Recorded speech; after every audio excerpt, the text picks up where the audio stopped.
딸 하나 키우고 있는 평범한 남자입니다. 아내는 여행회사에서 해외여행 가이드를 하고 있었는데 결혼하기 전부터 바이어들 유치 때문에 외국으로 출장이 미낙 잦았어요. 제 고향은 땅끝 마을이었지만 대학을 서울로 오고 직장도 서울에서 잡고 심지어 결혼도 서울 아가씨와 하는 바람에 저는 서울에 터를 잡고 살아가게 되었습니다. 저희 부모님께서는 할아버지 때부터 물려받은 주택을 개조해서 펜션을 지어 동생 부부와 같이 운영하고 있었는데 가족을 자주 만나지 못해 외롭더라고요. 아내가 너무 바빴던지라 한창 깨소금 볶아야 할 신혼생활마저 독소공방하기 일쑤였고 겨우겨우 딸 하나를 낳아 처갓집 도움을 받으며 살아가고 있었습니다. 처갓집에서는 절 아들로서 잘 대해주시고 아내가 딸만 호련히 낳고 집 대출금 때문에 딱 아기 100일 지난 후 복직을 한지라 절 거래서 많이 도와주셨죠. 장모님께서는 장인 어른과 오랜 별거를 하시며 아직 장가 안 간 처남이랑 둘이 사시고 계셨습니다. 장인 어른께서 장모님과 성격 차이로 지속적으로 이혼 요구를 하셨지만 가정을 지키겠다는 일념하에 끝까지 이혼은 안 하셨다고 하더라고요. 그래서 장인 어른은 결국 집을 나가셔서 따로 산다고만 들었습니다. 그래서인지 저희 집에서는 장인 어른에 관한 단어와 관련된 그 어떤 얘기도 금기어였어요. 장모님께서는 딸에 대해서 정말 애틋하셨는데 그럴 때마다 아내와 장모님께 더 잘해야겠다 생각했습니다. 항상 아침 일찍 오셔서 제 식사를 챙겨주신 후 아이의 밥을 먹이고는 어린이집에 보내주시곤 하셨죠.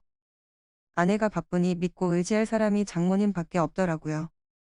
그런 장모님의 마음이 너무 감사해서 걸에서 의지할 누군가가 있다는 게 참 마음의 위안이 되는 일이구나 싶었습니다. 제 생일날마저도 아내는 걸에 없었고 장모님께서는 제 생일을 기억해 주시며 미역국을 끓여 제게 떠주시기도 했습니다. 많이 힘들지. 그래서 자식한테는 엄마 아빠가 둘이 있는 법일세. 우리 소연이도 그 놈의 돈만 아니면 산후조리도 오래하고 애 키우면서 집에서 살림만 하게 하고 싶었는데 참 사람 일이 뜻대로는 안 되는 것 같아. 그래도 우리 딸이 사랑 불 줄은 알아서 워낙 착하고 자상한 자네를 데려왔으니 그걸로 난 참 좋아. 장모님께서 그리 말씀하시니 분명 칭찬 갈기는 했습니다만 왜 제가 일이 찔리던지요. 괜히 인류대학 나와 고이고이 키운 딸 저가리 존놈 출신 능력 없는 직장인에게 주신 것이 후회되나 싶어 미역국이 목에 잘 안 넘어갔습니다. 그래도 장모님은 제게 친어머니나 같으신 분이셨어요. 남들은 처갓집을 불편하다고 하는데 저는 일평생을 살면서 처갓집에 관해 욕할 일은 평생 없을 것 같았습니다. 장모님께서는 예전에 세신사로 목욕탕에서 근무를 하셨는데 그것 때문에 그런지 몰라도 외모에 신경을 많이 쓰셨어요. 주기적으로 제 회사 근처에 있다던 내과를 다니셨는데 요새는 내과에서도 미용 관련 주사를 다루는지 줄기차게 다니시더라고요.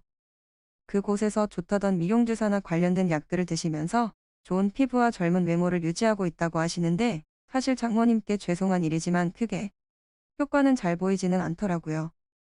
뭐 자기만족이니 뭐라 말씀드리는 건 그랬지만 좀 돈 낭비가 아닌가 싶었습니다. 뿐만 아니라 장모님께서는 과거 세신사 직업정신이 발동하셨는지 부끄럽게도 제가 목욕할 때 친히 들어오시겠다고 문을 두드리며 등도 몇 번 밀어주시겠다고 하는 거 한사코 거절했습니다. 뭐 어때? 가족끼리 부끄러워하기는. 내가 우리 아들 등도 팍팍 밀어주는데 사위도 아들 같아서 밀어주고 싶은 맘도 올라주고 섭섭하네 라고 하시는데 어쩌고서 말을 돌려버렸습니다. 저도 누가 등 밀어주는 거 엄청 시원해하고 좋아하긴 하지만 장모님께 제 등을 말기기에는 아무래도 무안하더라고요.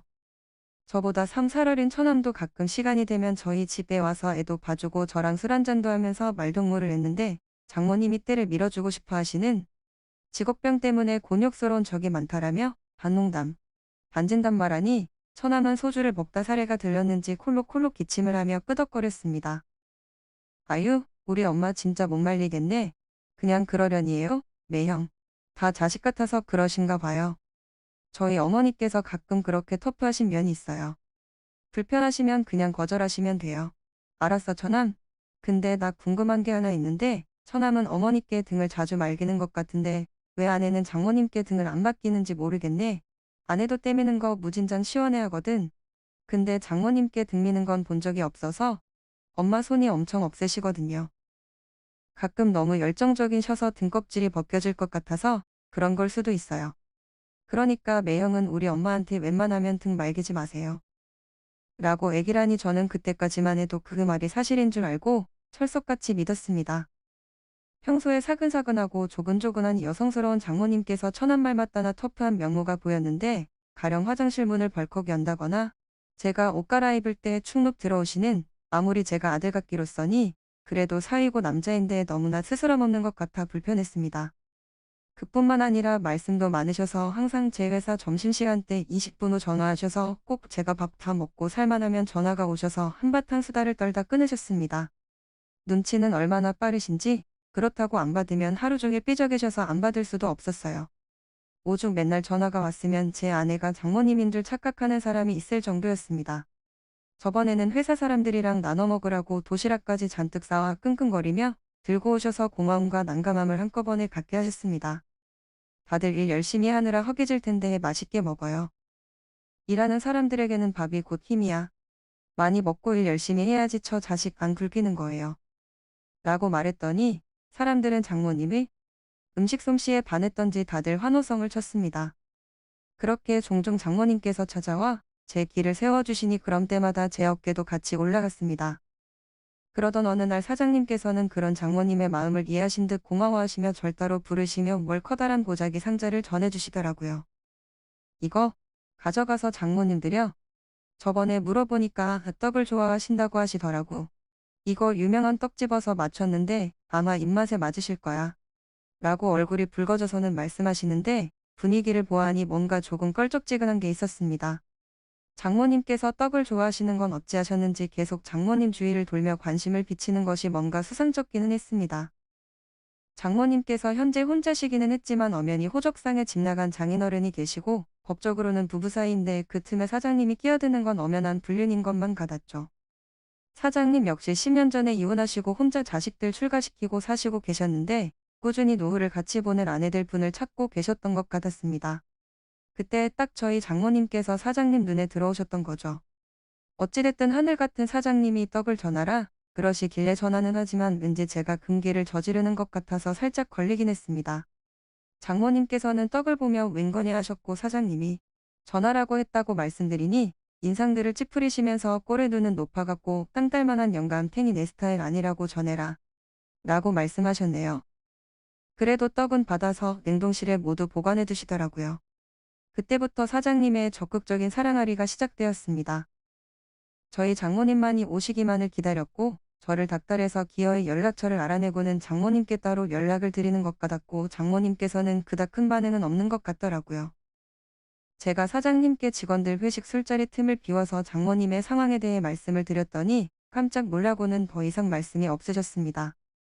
그런데 웃긴 건 정작 장모님께서 그 얘기를 사장님께 들으셨는지 씩씩대서 제가 퇴근할 때 맞춰 집에 오시고는 제게 삿대질을 하고 계신 게 아니겠습니까?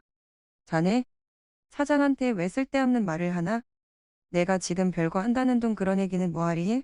내가 알아서 할 문제인데 자네가 내 대변인도 아니고 아주 그렇게 안 봤는데 정말 앞으로 입조심 좀 하게. 내 문제 대해서는 앞으로 절대 터치하지 마. 그렇게 안 봤다는 말은 대체 절 어떻게 봤던 건지 감조차 않아서 그저 장모님의 꾸중을 계속 듣고 있었는데 뒤늦게 아내가 말려 겨우 잔소리는 멈췄죠. 제가 여태 장모님과 사장님이 있었던 일에 대해서 억울한 듯 아내에게 얘기를 하니 아내는 착잡한 듯 보며 그냥 엄마 말대로 엄마 문제는 엄마가 알아서 하게끔 뒤. 엄마가 늘 원래 제멋대로야 그래서 항상 가족들이 힘들어했지.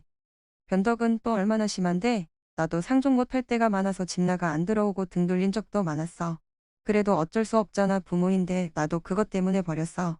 당신도 우리 가족이니까 그러려니 이해해? 라고 말했지만 가끔은 정말이지 장모님이 이해도 안 되고 버거울 때가 많아졌습니다. 제가 솔직한 심정을 아내에게 얘기를 하니 아내는 제 입장에 대해서 잘 알고 있다는 듯 위로해 주더라고요. 그냥 친정엄마 욕하는 사어? 이쁘다고 단순히 위로만 해주면 좋았을 걸 내친김에 편까지 들어주어 장모님께서는 그때부터 제게 대하는 태도가 달라지기 시작했습니다. 그 이후에 아내가 무슨 말을 했는지 장모님의 태도는 확연히 달라졌어요. 노크와 배려를 필수로 하시며 제 눈치를 보시며 의견을 물으시고는 행동하셨습니다. 또 막상 제게 조심해 주시니까 제가 어쩔 바를 모르겠더라고요. 미안하기도 하고 죄송하기도 하고 제 보란 듯 괘씸해서 일부러 그렇게 행동하신 게 아니라 본인의 행동에 대해서 진심으로 제게 미안해하고 있는 것 같았습니다. 병원 가서 미용주사를 맞으시는 거나 제 등을 밀어주시겠다고 욕실문을 두드리는 것도 더 이상하지 않으셨습니다. 돌이켜보면 거침없으실 때는 거침없는 성격에 좋은 점이 있으셨는데 워낙 활기차신 분께서 저를 불편해하는 게 눈에 뻔히 보이니 저도 덩달아 같이 불편해졌죠. 이렇게 사이가 벌어지고 있을 때 장모님은 새신사 일까지 다시 한다고 출근하셔서 더 뵙기가 어려웠어요. 그래서 저는 큰맘 먹고 날 잡아 장모님을 모시고 월급 날을 맞이해서 뭐 하나라도 사드릴 요량으로 백화점 앞에서 뵙기로 했습니다.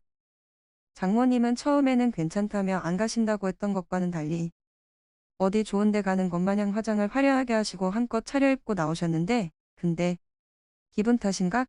화장들을 하셔도 여성스러웠던 예전과는 달리 뭔가 듬직한 구석이 보였습니다. 뭐랄까 꼭 남자한테 화장을 해놓은 기분? 분명 얼굴은 같았지만 풍기는 느낌이랑 이미지가 뭔가 좀 다르더라고요. 장모님은 얼굴이 부었다면서 민망해하셨고 저도 속마음을 숨기고 한껏 띄워주며 맞춰주었습니다. 우와 장모님 오늘 화장 진짜 이쁘게 됐어요. 정말 미인이세요. 어서 들어가세요. 장모님께서 원하시는 것 제가 오늘 다 사드리겠습니다. 말만 들어도 고맙네. 오랜만에 밖에 나와서 기분 전환하니까 참 좋구만. 뭐니뭐니 해도 우리 사이가 최고네. 에이 진짜 말이 아니라 오늘 좋은 거 사드리려고 작정하고 나왔어요. 월급 두둑히 받은 거 장모님을 위해 다 쓸 테니까 뭐 하나 좋은 거 고르세요. 진짜로요? 말은 그렇게 했지만 실은 장모님의 늘 아껴 쓰고 모아라라는 철칙을 믿었기에 저는 시원하게 얘기를 건네며 잔뜩 허풍을 떨었습니다. 역시나 장모님은 백화점 아이쇼핑만 하시면서 정작 사실 생각은 안 하시고 구경만 잔뜩 하시더라고요. 그러다 제 성의까지 무시하진 않으시고 행사장에서 작은 스카프 하나만을 사셨습니다. 하며 잘 하시겠다고 좋아하셨는데 그곳에서 어느 한 여자와 마주친 후 장모님께서는 들고 계신 스카프를 떨어뜨리셨어요. 봐. 당신 서준배 맞지? 라고 여자가 낯선 이름을 옮는데 이상하게 낯설었지만 결코 낯설지 않는 이름이었습니다. 서준배 서춘배라. 분명 어디서 들은 이름이었는데 제가 생각에 잠기고 있을 때 장모님께서는 어쩔 줄 모른 듯 들고 있던 핸드백마저 떨어뜨려 안에 있던 물건들이 사방에 튀더라고요. 화장품 파우치며 약들이며 제가 하나하나 주의주며 장모님 가방 안에 집어 넓었는데 장모님 손이 심하게 떨리며 가방을 짚는 동안 단 한 번도 그 여자 쪽으로 시선을 돌리지 않았습니다. 그 여자는 장모님 연배의 중년 여자였는데 결에는 지긋한 중년 남성도 함께더라고요. 중년 남성도 부인으로 보이는 여자가 장모님과 맞닥뜨린 후 시선을 떼지 못하니 당황했던 듯 빨리 가자고 재촉했고 그 여자 역시 뒤늦게 정신을 차려서 자리를 빠져나갔습니다. 그제서야 장모님께서는 아련한 눈빛으로 그 여자 뒷모습을 보았고 뭔가 분위기가 쎄한 게 두 분 사이에 제가 모르는 뭔가가 있다 싶었어요. 또 출상맞게 궁금한 건 못 참는 성격이 었던지라 제가 다 주워드린 후 장모님께 물었습니다. 장모님 혹시 저 여자분 누구세요? 아시는 분이세요? 라고 말하자 장모님께서는 잠시 넋이 나가 계시다가 곧 머리를 절레절레 흔들고는 가방을 채며 부랴부랴 백화점 밖으로 나가시려 하며 성을 내시더라고요. 처음 보는 사람이야. 괜히 이상한 여편네가 내 길을 막아서 가지고는 신경 쓸 거 하나 없네. 그러니까 내가 오늘 안 나온다고 했잖는가? 왜 사람 속을 이렇게 뒤집어 놓아? 자네가 집안에 들어온 이후부터 바람잘 날이 없어 아주. 제가 대체 될 어쨌다고. 저는 장모님께 죄송하고 평소 감사한 마음에 백화점에 모시고 온 것밖에 없었는데 왜 갑자기 제게 분풍이를 하시는지 이해가 안 됐습니다. 도대체 장모님의 망을 어떻게 잡아야 할지 몰랐죠. 장모님께서는 그날 이후부터 심각해지기 시작하셨고 끼니도 잘 챙겨도 않는 둥 꼭 혼이 빠진 사람 마냥 먼 산만 바라보기 시작했어요. 겸사겸사 들린 처남과 아내 역시 장모님이 뭔가 다르다는 것을 알았고 장모님께서 그날 기분도 괜찮으시고 다 좋았는데 어떤 여자분을 만나고서부터 좀 이상해지시더라고. 참, 그 여자분이 장모님한테 춘작 춘삼 춘백 먹으런 이름으로 불렀어. 장모님은 그분에 대해서 한사코 모르신다고 했는데 왠지 가까운 느낌인 것 같았거든. 막 아니면 장모님 혹시 개명하셨어? 라고 물으니 아내와 처남이 얼굴이 새하얗게 질린 채로 아니라고 신경 쓰지 말라고 하며 딴청을 피웠습니다. 제가 장모님에 대해서 무슨 말만 꺼내면 이런 반응을 보이니 왠지 왕따 되는 느낌도 들고 숨기는 느낌도 들고 괜히 말했다 싶었어요. 제가 눈치는 없지만 촉은 좋아서 아내에게 무슨 일이냐고 잘 달래가며 얘기했는데도 끝까지 알려줄 생각이 없는 것 같았어요. 기분도 꿀꿀하니 저도 회사에서 일이 손에 잘 안 잡히고 있는데 회사 동료들끼리 저마다 떠드는데 저도 끼워줄 요량으로 물었습니다. 오늘 야근인데 일 마치고 사우나나 같이들 갈까? 종거리가 있긴 한데 최근에 핫한 사우나가 있어서 힘없이 제가 얘기를 하는데 사장님은 어떻게 그걸 들으셨는지 본인도 같이 가자며 단골 사우나에 새 신사가 영 맘에 안 드신다고 따라 나선다고 하자 직원들 얼굴이 다들 뭉개지더라고요. 사장님도 그 맘들을 아시고 시원하게 사우나 비용 같은 거 다 부담하겠다고 했지만 뭉개진 표정들은 펴지질 않았습니다. 뭐 어찌됐든 저희는 밤새 야근을 했고 사장님과 함께 질지에 가시방석에 사우나를 가게 되었습니다. 준비를 하고 안에 들어가서는 뜨거운 물에 몸을 담그니 온몸이 녹아들면서 사르르 풀리는 것 같았습니다. 시원하다라는 말이 곳곳에서 터져나왔고 저희는 사장님의 비위를 맞춰주며 그냥저냥 솜씨가 훌륭하다는 남자 목소리 치고는 얄쌍한 목소리가 나오며 저희가 일제히 쳐다보았는데 새 신사가 나타나자마자 아리까리한 사람들을 틈타 저는 놀래 자빠질 지경이었고 그나마 눈썰이 좋으신 사장님은 절망감에 바닥에 주저앉고 말았습니다. 그 새 신사는 다름 아닌 장모님. 그 장모님 맞으시죠? 장모님이 여기? 자네가 여기까지 어쩐 일이야? 이 먼 곳까지 자네가 왜 왔나고 그라고 말씀을 하셨고 저는 쭉 시선을 따라가며 기겁을 하고 말았습니다. 회사 동료들과 눈앞에 주저앉은 사장님을 보고서야 장모님은 수습이 불가능하셨던 건지 냅다 도망치시고야 말았네요. 네? 장모님은 티셔츠에 딱 붙는 사각 반바지 차림으로 나타나섰는데 위로는 아리까리했지만 아래는 분명 남자였습니다. 그 순간 느낌이었는지 어쨌는지 불현듯 백화점에서 만난 그 여자의 말이 뇌리를 스쳐 지나는데 분명 그 여자분이 말한 서춘배는 장모님을 떠난 장인 어른의 성함이 분명했어요. 그 여자가 장모님께 서준배라고 불렀다면 하한숨이 나오네요. 맞아요. 장모님이 사실은 그 떠나가셨다던 장인어른 본인이셨던 거죠. 언뜻 느낌이 맞다면 아내의 얼굴이 엿보였던 백화점에서 만난 그 중년 여성분이 어쩌면 제 진짜 장모님인 것 같아 보였습니다. 특히나 사장님께서는 장모님을 말해 두셨던지라 뒤통수를 세게 얻어맞은 기분이었겠죠. 저 역시 가족으로서 장모님께 배신당한 느낌이라 사실 확인을 위해 아내에게 전화를 걸었어요. 이내에게 이게 다 어떻게 된 거냐고 장모님에 관해 직접 겪은 얘기를 하며 어찌 된 일인지 혼란스러운 와중에서 물었습니다. 아내는 어이없게도 이미 알고 있는 듯 절 침착하라고 달래며 일단 집으로 오라고 했어요. 그리고 저는 집안에서 아내의 입을 통해 말도 안 되는 얘기를 듣게 되었습니다. 사실은 당신이 예상한 게 맞아. 지금 당신이 장모님이라고 알고 있는 사람 바로 우리 아빠야. 우리 아빠? 엄마와 결혼하고 우리를 낳고 난 후 본인의 정체에 대해서 혼란스러움을 느끼셨대. 그것 때문에 다니던 직장도 그만두시고 엄마랑 많이 싸우면서 힘들어하시다가 결국 엄마가 다른 남자와 함께 집을 나가버렸어. 아빠는 그걸 말릴 수도 없어서 불잡지는 못했지만 엄마를 사랑한 마음은 진심이었는지 이혼은 끝내 안 해준다고 했나봐. 엄마하고 연락한 지 오래되어서 나도 잘 모르겠지만 당신이 불 때 여자 모습의 아빠를 알아볼 만한 낯선 사람은 엄마밖에 없으니 그것도 아빠의 이름까지 언급했다면 엄마가 맞을 거야. 나도 처음에 아빠가 원망스럽고 그랬는데 그래도 어떡해? 아빠의 인생이란 게 또 있는 건데 자식까지 버리고 나간 엄마보다는 그래도 우리 남매 여태껏 헌신적으로 키워준 아빠를 이해하고 싶었어. 아내는 눈시울을 누이며 얘기를 했고 뒤늦게 이 소식을 듣고 부랴부랴 저희 집으로 온 처는 역시 눈물을 채 감추질 못했습니다. 말로만 듣고 남일처럼만 알고 있던 진실을 알게 되자 저는 도망치고 싶었지만 그래도 장모님을 아니 장인어른을 이해하고 감싸줘야 하는 건 가족이 맞다는 것에 저는 씁쓸하게 인정을 해야만 했어요. 뭐 인정 안 하면 어쩔 건가요? 장인어른이 장모님이 되셨다는데 정말 그분의 인생인데 맘에 안 들고 싫다 해도 등질 수는 없겠죠. 장인어른을 안 사돈이라며 철석같이 믿고 있는 저희 부모님께 말씀은 드러나야 할 것 같아서 회사 연차를 써서 주말 끼고 고향을 다녀왔는데 부모님께서는 의외로 이해하시더라고요. 아내한테만 문제 없으면 된다며 쉽지 않겠지만 사돈어른이 나쁜 분이 아니신 것을 누구보다 잘 아니 그 성품만 믿고 여지껏 믿고 따랐던 것처럼 잘하라고 하셨습니다. 저는 서울로 돌아와 집으로 왔고 마침 장모님과 처남과 아내가 같이 있길래 조심스럽게 소파 위에 앉았죠. 장모님께서는 제게 미안하다며 고개를 떨구시며 저를 볼 면목이 없다 했지만 저는 괜찮다고. 장모님은 예나 지금이나 똑같은 장모님이시고 앞으로 저희 사이에 변할 건 아무것도 없다고 말씀드렸네요. 거짓말이긴 했지만 그 말이 진심이 되기를 저도 무던히 노력하는 게 맞겠죠. 어찌되었든 우린 가족이라는 틀 안에서 묶여 있으니까요. 제가 이해하고 받아들여야 모두가 평안해